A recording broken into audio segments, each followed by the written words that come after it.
Assalamualaikum warahmatullahi wabarakatuh, dan salam sejahtera buat Bapak Ibu guru yang kami hormati.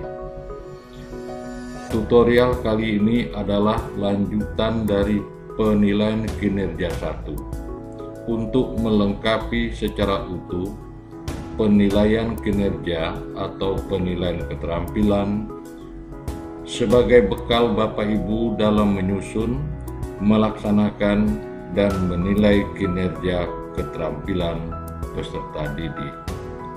Mari kita ikuti tutorial berikut ini. Kita masuk pada penilaian proyek, kita bahas secara khusus penilaian proyek ini. Jenis penilaian proyek menurut Stoller ada 3. 1. Terstruktur, topik diberikan oleh guru.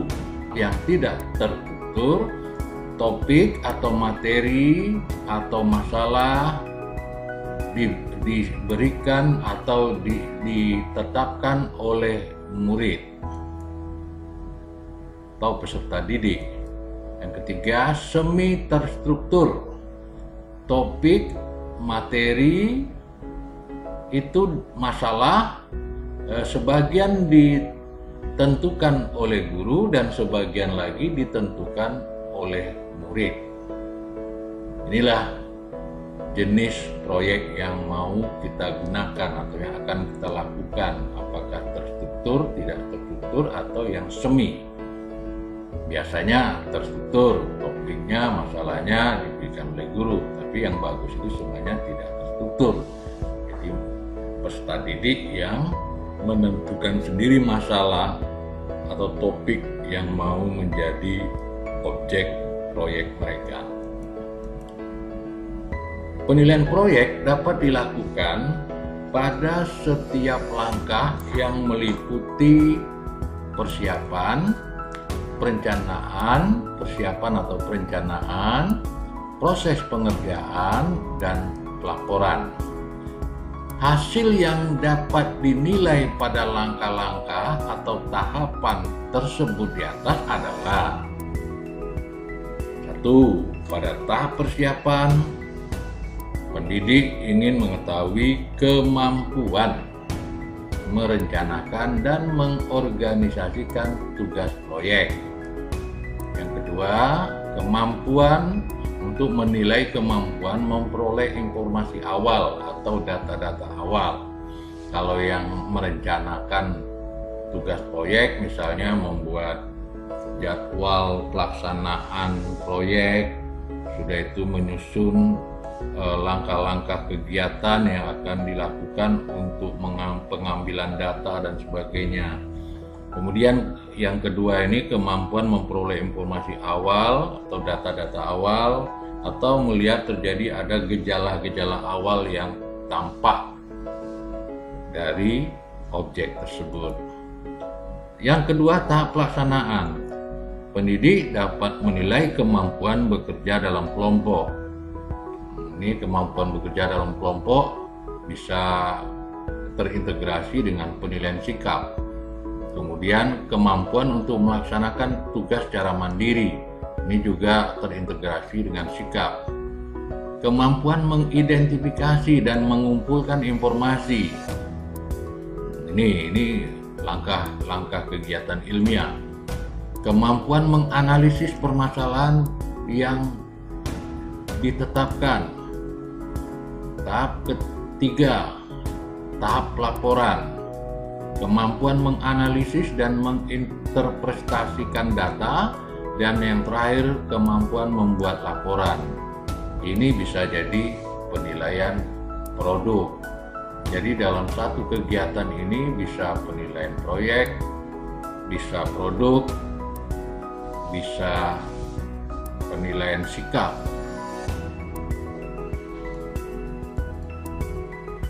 Contoh, ini contoh saja, salah satu contoh dari sistematika laporan untuk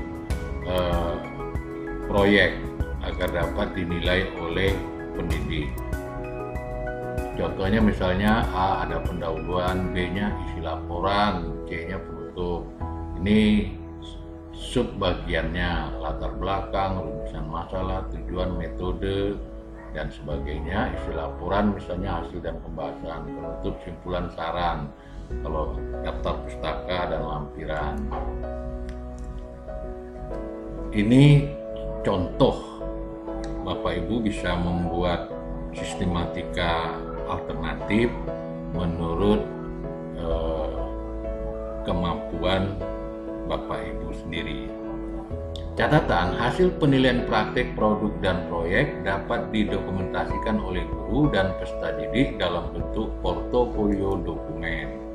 Jadi praktek produk proyek ini bisa jadi bahan untuk bahan atau isi dari portofolio dokumen yang nanti akan kita bahas pada tutorial berikutnya. Kemudian kita masuk pada materi yang ketiga, pengembangan dari penilaian kinerja. Yang pertama, langkah-langkah pengembangan penilaian kinerja. Pertama, tentukan dahulu KD-nya. Menentukan KD. Kemudian setelah KD ditentukan, di dalam KD ini ada materi, bisa kita jabarkan, ada juga yang kita buat jabaran dari KD ini menjadi indikator, dari sini bisa kita buat jabarannya. Setelah itu, tentukan bentuk penilaiannya. Tentukan bentuk penilaiannya, rumuskan indikator atau tugasnya, indikator tugasnya. Ya, rumuskan indikator tugasnya. Setelah indikator tugas, susun tugasnya. Kemudian jelaskan prosedur pelaksanaannya. Kalau memang perlu penjelasan prosedur pelaksanaan, buat penjelasan prosedur pelaksanaan untuk memudahkan peserta didik melaksanakan penilaian kegiatan dalam penilaian kinerja ini.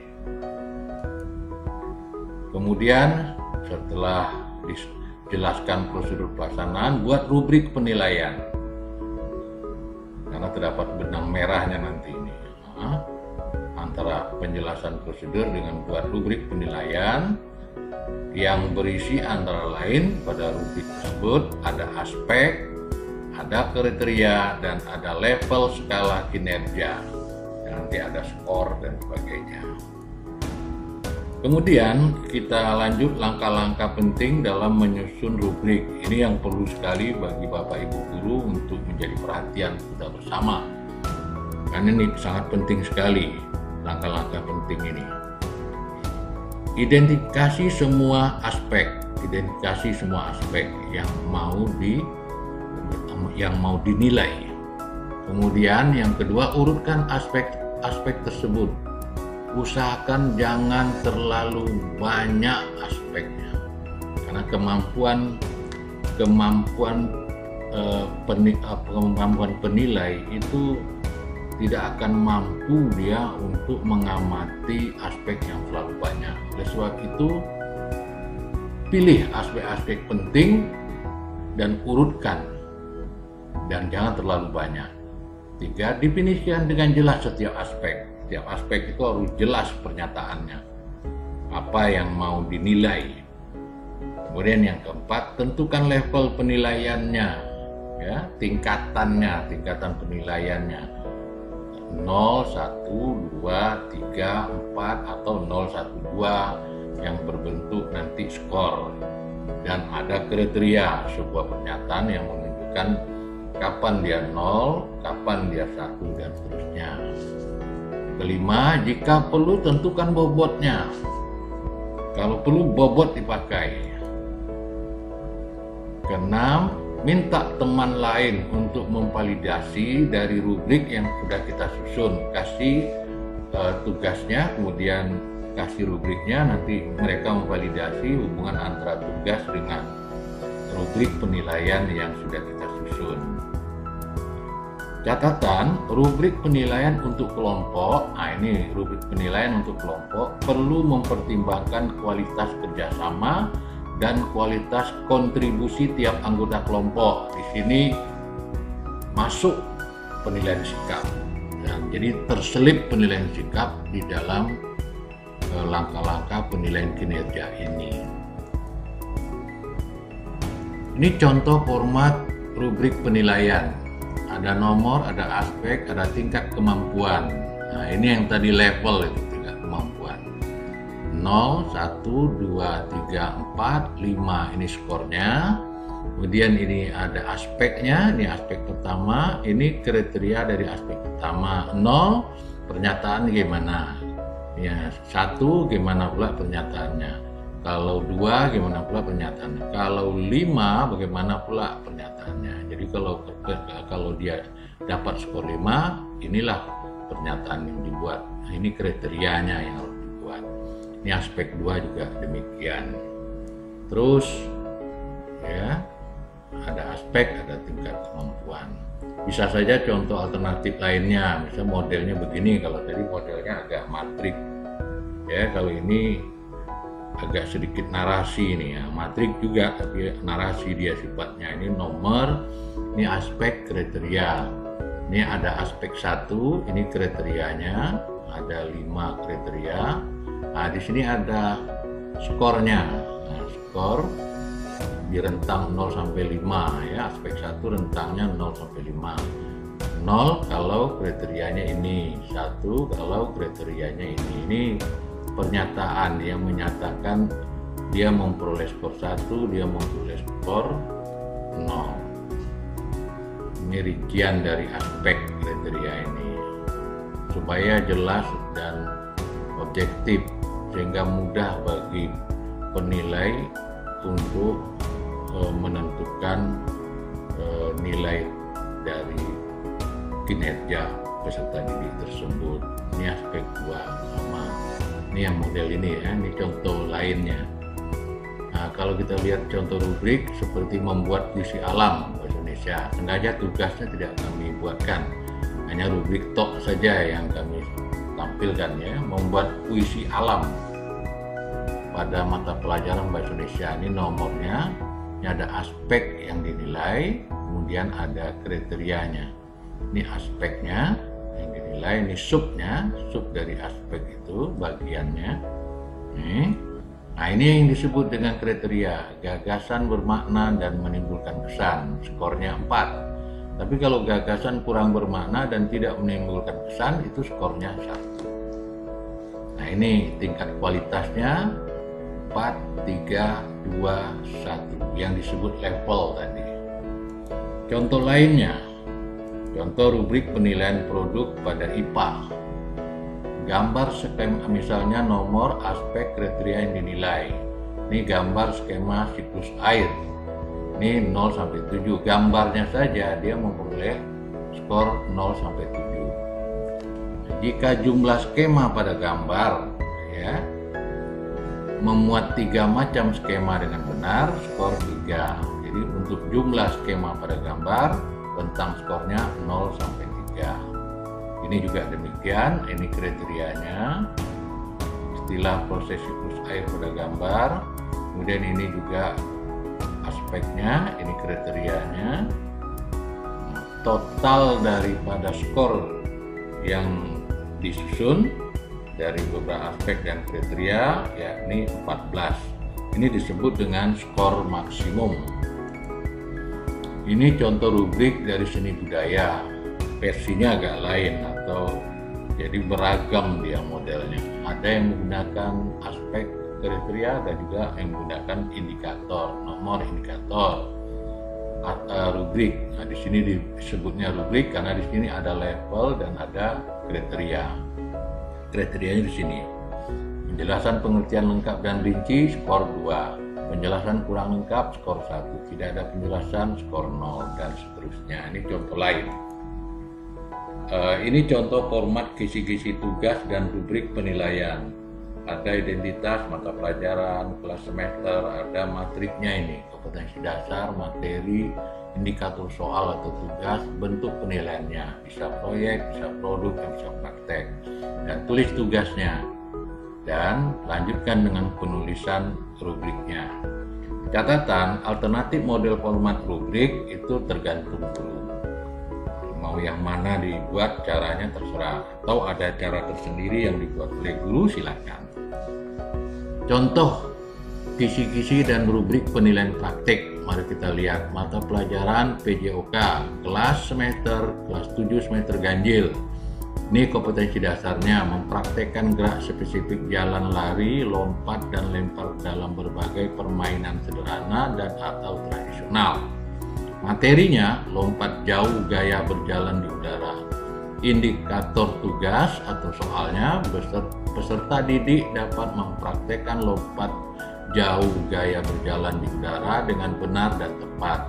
Bentuk penilaiannya adalah praktik.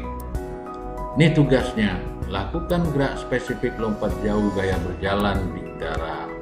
Sebelum sampai rubrik, buat dulu penjelasan tentang prosedur langkah-langkah mereka lakukan, bisa dilakukan. Ini rubriknya. Rubrik penilaian praktek, ini ada nomor, ada kegiatan, ada aspek kriteria yang diukur, ada skor. Itu misalnya kegiatan pelaksanaan yang kita ambil ya. A. Melakukan sikap awal lompat jauh gaya berjalan di udara dengan tepat atau presisi, ini aspeknya. Kriteria yang diukur, nah, skor 2 jika seluruh aspek yang diamati dilakukan dengan tepat. Nah, ini kriterianya. Kalau dia skornya 2, ini dia. Kalau skornya 1, ini. Kalau skornya 0, ini. Ya jelas ya Bapak dan Ibu guru sekalian. Kemudian bagian B, metode pemberian skor. Ada 2 metode pemberian skor yang dikenal di dalam penilaian kinerja adalah metode holistik dan metode analitik. Metode holistik adalah skor diberikan hanya satu macam skor berdasarkan kesan pemberi skor secara keseluruhan dari hasil kinerja peserta didik. Sedangkan metode analitik adalah skor diberikan pada berbagai aspek kinerja yang berbeda berdasarkan kriteria-kriteria yang sudah disepakati. Nah, untuk yang analitik ini bentuk instrumennya bisa dipakai daftar cek atau checklist, dan bisa juga skala rentang atau rating scale. Berikutnya, penilaian hasil kinerja peserta didik. Hasil penilaian peserta didik bisa ditinjau dari sudut penilaian formatif dan bisa ditinjau dari sudut penilaian sumatif. Ditinjau dari penilaian formatif bila hasil kinerja tadi itu untuk mengetahui kekurangan atau kelemahan dari kinerja yang dilakukan oleh peserta didik, maka proses umpan balik harus lebih banyak dilakukan kalau hasil kinerja itu dikaitkan dalam penilaian formatif. Kalau dia untuk penilaian sumatif, hasil kinerjanya adalah untuk melihat capaian hasil kinerja yang dikuasai peserta didik, maka proses umpan balik bagi peserta didik bukan fokus utamanya. Mungkin perlu juga, tapi tidak fokus utama. Skor yang diperoleh peserta didik merupakan hasil capaian dari kompetensi. Yang terakhir adalah sumber kesalahan dalam penskoran penilaian kinerja. Kesalahan yang sering terjadi yang pertama adalah masalah dalam rubrik. Rubrik atau pedoman penskoran tidak jelas sehingga sukar untuk digunakan oleh penilai. Yang kedua, masalah prosedural.